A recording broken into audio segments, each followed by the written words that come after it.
E aí, pessoal, tudo bem com vocês? Sejam todos bem-vindos a essa série de vídeos gravados para o curso de Teoria da Computação da Universidade Federal de Campina Grande. Espero que vocês curtam e aproveitem bastante. Uma das perguntas que queremos responder quando estudamos Teoria da Computação é: alguns problemas são inerentemente mais difíceis do que outros? Nos vídeos anteriores, nós falamos que o conjunto de todas as linguagens ele se organiza de forma hierárquica. Então, primeiramente nós temos a classe das linguagens regulares. As linguagens regulares são aquelas que são reconhecidas por algum autômato finito. Depois nós temos a classe das linguagens livre de contexto, que são aquelas geradas por alguma gramática livre do contexto. Hoje nós vamos falar sobre um tipo de máquina particular que reconhece uma classe um pouquinho maior, certo? Esse tipo de máquina reconhece todas as linguagens que podem ser reconhecidas por algum tipo de máquina, certo? Ou seja, toda linguagem que pode ser reconhecida por algum tipo de máquina vai ser reconhecida por essa máquina que a gente vai falar hoje. Mas uma pergunta permanece. Existem linguagens que esse tipo de máquina ele vai conseguir reconhecer todas as linguagens existentes? Então, se nós recuarmos um pouco aqui no nosso panorama, certo? E considerar que essa área cinzenta é o conjunto de todas as linguagens que existem, certo? Essa é a perspectiva. O mundo de linguagens, o conjunto de linguagens que nós conseguimos tratar por uma máquina, é esse pontinho vermelho aqui, que está no final da seta, certo? E o conjunto, na verdade é um pontinho um pouquinho menor, e o conjunto de todas as linguagens é todo o resto. Ou seja, existem muito mais linguagens que não podem ser tratadas por nenhum tipo de máquina do que linguagens que podem ser tratadas por algum tipo de máquina. Até o momento, nós vimos que os autômatos finitos aceitam exatamente a classe das linguagens regulares, certo? Se nós precisarmos construir uma máquina que reconhece ou que aceita uma linguagem um pouquinho mais complicada, a gente precisa de uma máquina um pouquinho mais complicada. Então, por exemplo, a linguagem 0N e 1N, ela não pode ser reconhecida por um autômato finito. Nós precisamos de um tipo especial de autômatos, um autômato um pouquinho mais poderoso, que tem uma memória ilimitada, certo? Esse autômato a gente chama de autômato de pilha, que são equivalentes às gramáticas livres de contexto, tá bom? Mas ainda assim, mesmo com essa pilha, a gente não consegue reconhecer todas as linguagens existentes. Então, se nós considerarmos a palavra, por exemplo, AN, BN, CN, certo? Essa linguagem não pode ser aceita por um autômato de pilha, nem gerada por uma gramática livre do contexto. Então, nós precisamos de um dispositivo um pouquinho mais poderoso, bem mais poderoso, na verdade, certo? Que tem uma memória que nos dá mais liberdade do que simplesmente uma pilha. E esse dispositivo a gente conhece pelo nome de máquina de Turing. Então, uma máquina de Turing nada mais é do que um autômato que está equipado com uma fita, certo? Que é usado como uma memória infinita, certo? Inicialmente, a fita contém somente a entrada. Olha só, a fita é infinita, tanto para a esquerda quanto para a direita, certo? Então, é uma fita que eu escrevo coisas nessa fita. E ela inicialmente só tem a entrada que vai ser processada pela máquina. Todas as outras células da fita estão vazias, certo? E a máquina tem, além da unidade de processamento, que é o autômato propriamente dito, ele tem uma cabeça, certo? Que consegue escrever ou ler, aliás, consegue escrever e ler, na verdade, né? Ela lê e escreve em uma célula da fita por vez. Então, ela lê, escreve e move-se para a direita ou para a esquerda. Essencialmente, é isso que é uma máquina de Turing. Então, vamos colocar aqui de uma maneira um pouquinho mais visual. A máquina de Turing ela é composta de quê? Ela tem uma unidade de processamento que está aqui. É tipo um autômato, certo? Vai ter a mesma representação gráfica. Você vamos ter círculos e setas ligando os círculos. Os círculos são estados e as setas são as transições entre um estado e outro. A gente tem uma fita, certo? Essa fita contém, no início, uma entrada, tá bom? A fita ela é infinita, tanto para a esquerda quanto para a direita, e, além da entrada, todas as outras células estão em branco. E eu tenho uma cabeça que no início está apontando para o início da entrada, certo? E o que é que a máquina faz? A máquina lê um símbolo da fita, aqui iria ler 0, por exemplo, escreve alguma coisa e se move para a direita ou para a esquerda. Então, por exemplo, ela pode ler o 0, escrever o A e moveu para a direita. Leu 0, escreveu um A e moveu para a direita novamente.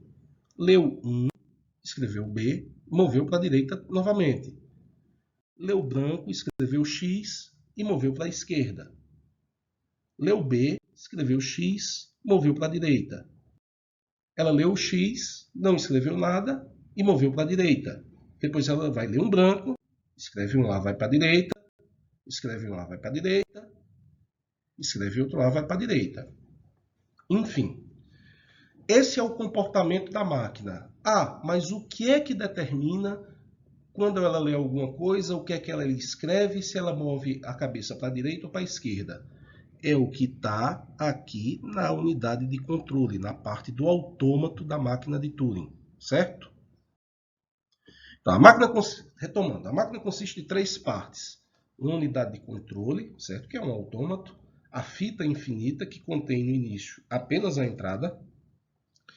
E uma cabeça sobre a fita, que pode ler e escrever um símbolo na fita por vez e mover da esquerda para a direita. Em cada passo que a máquina executa, o que é que ela faz?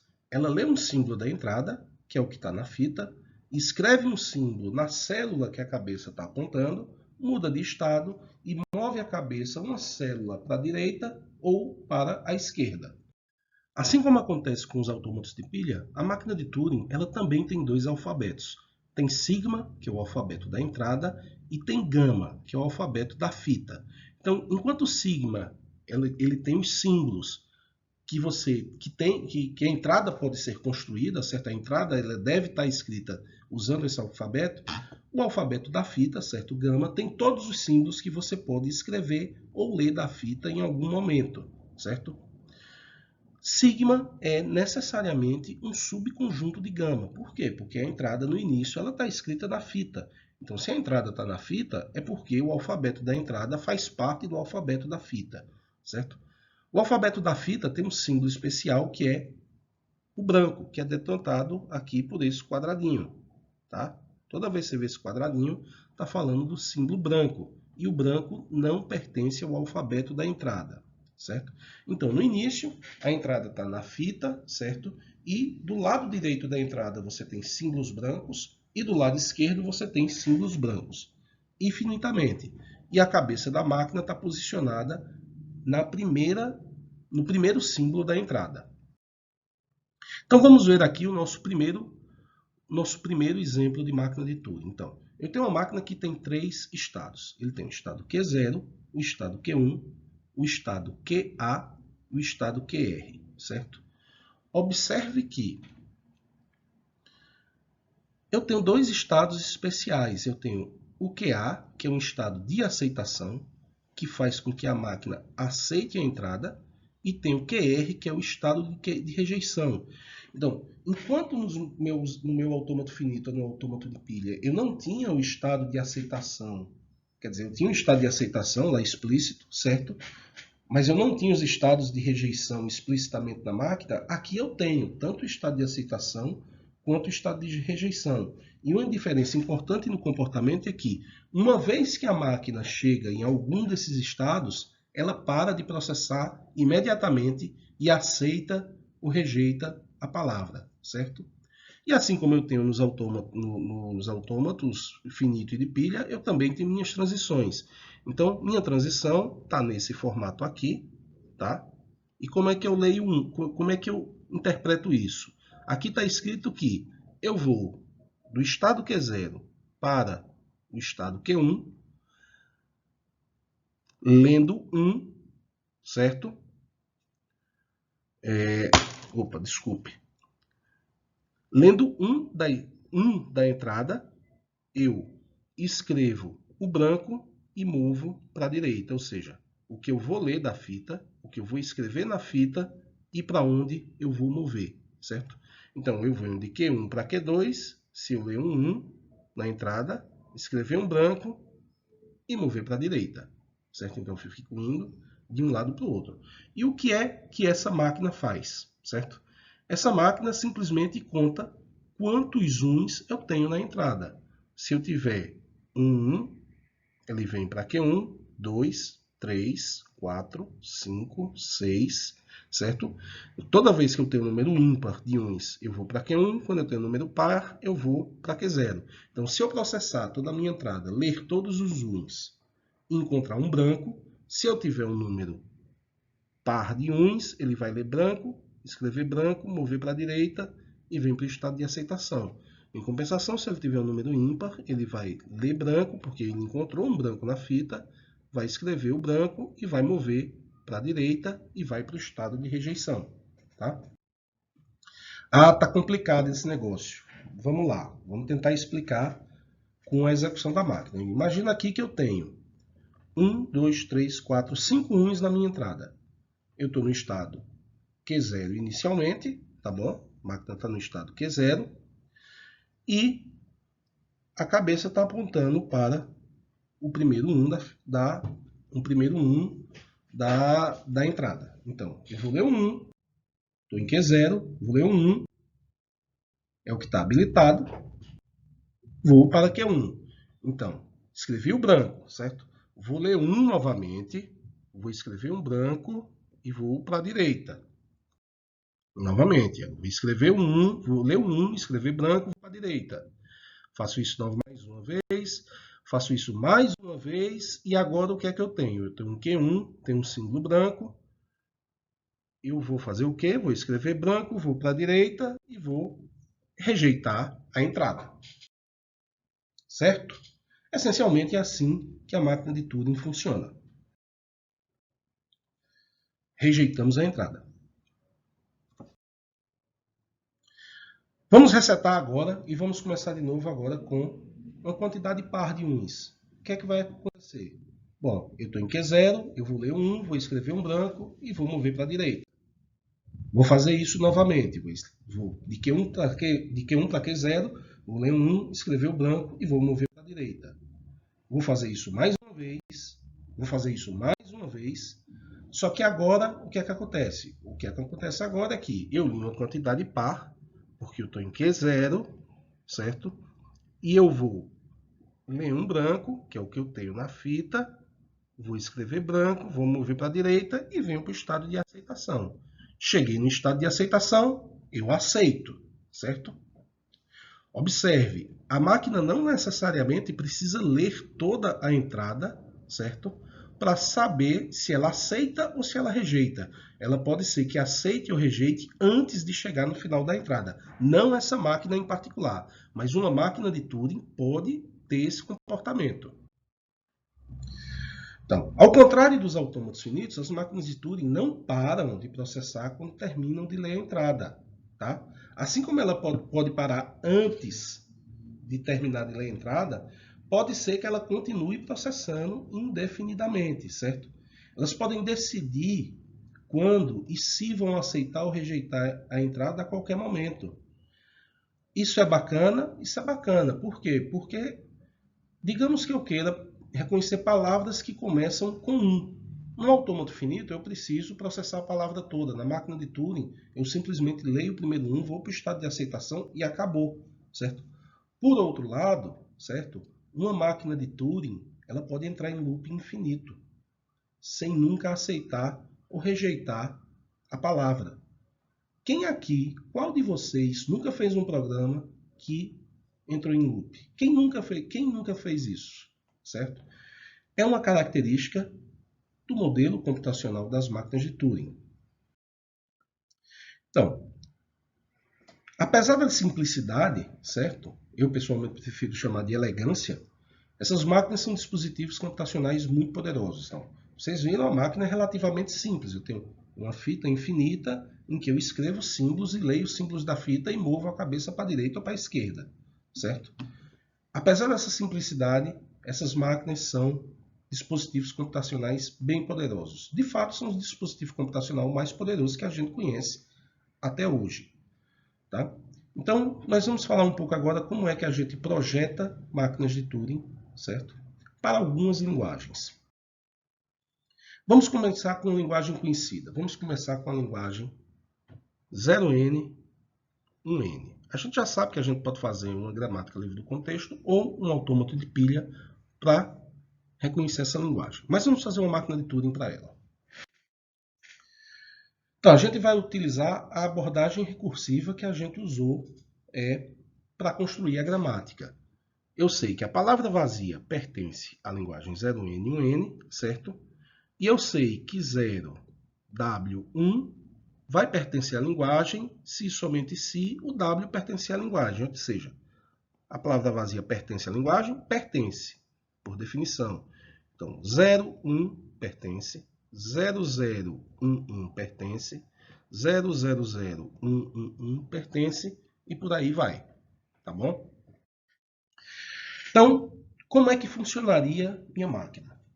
Bom, a minha estratégia vai ser simples. Eu vou ler o primeiro 0, vou até o final da fita e vejo se tem um 1. Se tiver um 1, eu volto para o início da fita, vejo se tem outro 0 e eu vou zigue-zagueando entre o início e o fim da fita até que no final eu só vou ter coisas em branco. Então, eu vou ler o primeiro 0, escrevi um branco e vou para a direita.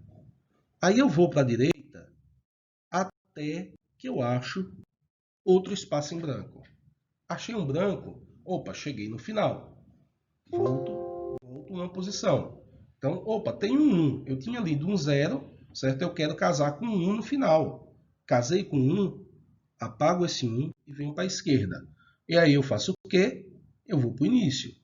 Venho para a esquerda, venho para a esquerda, venho para a esquerda, até que eu acho o branco. Achei o branco, veio para a direita de novo. Opa, tem um 0. Li o 0, escrevi branco e vim para a direita. E aí eu faço a mesma coisa. Vou para o final, acho branco, volto 1, né? 1 para a esquerda, leio 1, escrevo branco, vou para a esquerda de novo e novamente vou para o início. Cheguei no início, tinha um branco. Opa, branco, vou para a direita. Tem um 0, leio o 0, escrevo branco, vou até o final, achei o final, venho para a esquerda de novo, achei um 1, vim para a direita, achei um 0. Isso significa o quê? Significa que a minha quantidade de zeros e de uns são iguais. Se não fossem iguais, nesse momento eu teria ou zeros na fita ou uns na fita. Como é zero, eu vou para um estado de aceitação e aceito a palavra. Tá bom? Se não tivesse, eu rejeitaria. Como é que eu faria isso utilizando o diagrama de estados? Então, do meu estado inicial, certo? O que é que eu preciso fazer? Eu preciso verificar se tem um 0. Se tem um 0, eu vou escrever branco e vou mover para a direita. Como colocado aqui, certo? Beleza, escrevi, vim para a direita. O que é que eu vou fazer agora? Agora eu vou avançar até o final. Então, enquanto eu ler zeros ou uns, eu simplesmente reescrevo esse 0 ou esse 1 e vou para a direita. E é isso que a gente vai fazendo. Até que acho o quê? Um branco. Quando eu achar um branco, eu vou escrever um branco e vou mover para a esquerda. Certo? E agora? Agora eu preciso rebobinar até o início, né? Então, vou apagar esse 1 primeiro, certo? Porque eu já tinha lido 1. Então, eu vou escrever um 0 e vou para a esquerda de novo. E agora o quê? Agora eu vou até o início. Enquanto eu tiver zeros e uns, eu não mudo o conteúdo da fita e vou à esquerda. Cheguei em um branco. Então, branco, branco. Eu faço o quê? Vou para a direita, certo? Então, vou fazendo isso. Opa, até aqui, beleza. Tá tudo se repetindo, certo? O que é que vai acontecer? No final, quando eu tiver o último 1, eu vou apagar o 1, certo? Branco, branco, vou para a direita. Voltei aqui. O que é que acontece agora? O que acontece agora é que minha fita está vazia. Então, se eu voltar para esse ponto e a fita estiver vazia, eu vou escrever um branco, vou ler um branco, vou escrever um branco e vou para a direita. Certo? E eu vou para o meu estado de aceitação e paro. Qualquer coisa diferente do que tiver nos arcos, ou seja, se eu estiver aqui no estado -1 e ler um 0 aqui, é porque a entrada está num formato diferente, não está no formato que eu queira, não pertence à linguagem. Então eu vou para o estado de rejeição. Bom, cheguei aqui no meu estado de aceitação. Como a máquina se comportaria para essa outra entrada? 00111. Observe que minha máquina, toda vez que ela apaga um 0, ela remove um 0, certo? Aqui ela escreveu branco, ela também vai remover um 1. Isso sempre vai acontecer. Então, para essa entrada 00111, chegaria um momento em que eu voltaria para o estado tem 0 e eu vou ler um 1. Então, se eu ler um 1, significa que eu tenho mais uns do que 0. Então, o que é que acontece? Eu vou para um estado de rejeição. Por fim, nós temos que olhar para o estado -1, certo? Quando nós estamos no estado -1, nós esperamos ler o quê? Nós esperamos ler um 1 para apagar um 1 que está no final da entrada. Então, se nós encontrarmos um branco ou um 0, significa o quê? Significa que a entrada não está no formato correto, ou que tem mais zeros do que uns, ou que eu tenho zeros e uns embaralhados. Em qualquer um dos casos, eu venho para o estado de rejeição. Por hoje é só, espero que vocês tenham curtido e até mais.